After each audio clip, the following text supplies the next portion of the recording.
Yeah, we got another verse, yeah. Do it! Lua torea, eyes are the one and only. Tomato on top of kinaki. Te reka.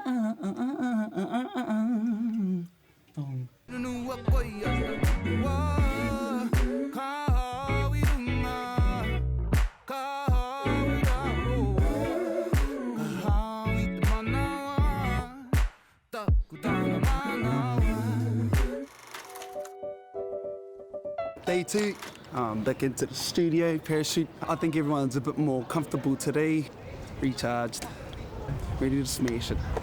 The plan of attack for today is that we finish and make excellent the songs that we did yesterday, okay? Which is gonna be so dope. So you just go to your respected chambers with your peeps and concentrate on like really honing in on that. Yeah, it's been great to see them grow, develop. Ai, he tino miharo tēnei wā. Kia whakawhiti kōrero me o hoa, me pēhia te waiata, me pēhia te ara o te waiata, me rā momo āhuatanga. Go on, bud.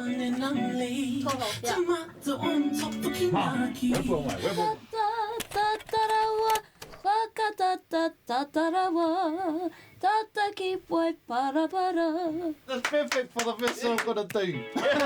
One kapu, it would have to be unique. Writing the song, it was like hard at first, but then as we got halfway, it just went with the flow. State Highway 35, Tokomaru for a power pie, and down at Portage Street we always... Yeah. Run some ad-libs at Tom. It's where I want to be. Yeah! Kua mātou mātou mahi ki konei ki Parachute Studio. We're gonna go to Amokura Productions, show and tell our songs. Yeah, no, I'm excited for that. Just can't wait for the surprise. Tēnā tātou I tā tātou noho tahi ki te whakaronga ki ngā waiata.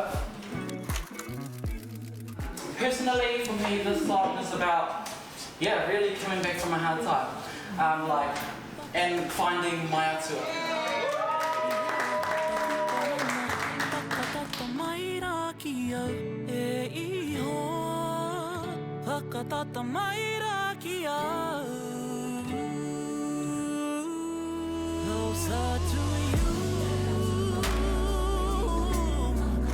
Amazing. I thought it was incredible, and I'm blown away by they put them together. You know, it's only been not even 2 days, so I'm very impressed. Every time I come here and get involved and get amongst it, I feel inspired every time I leave. So it's beautiful.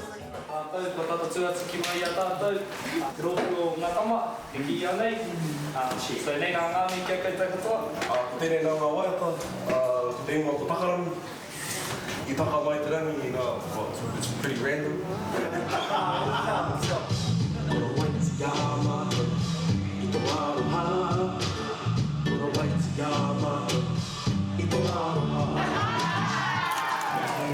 This one's about that. We wanted this to be a real kaho me nan song. So where we're from and who we are.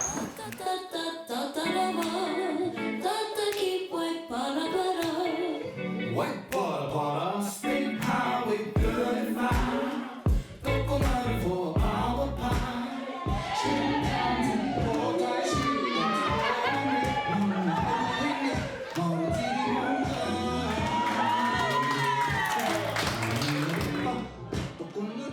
Ka te mihi o ka tāko. Felt like I connected back with my grandparents again.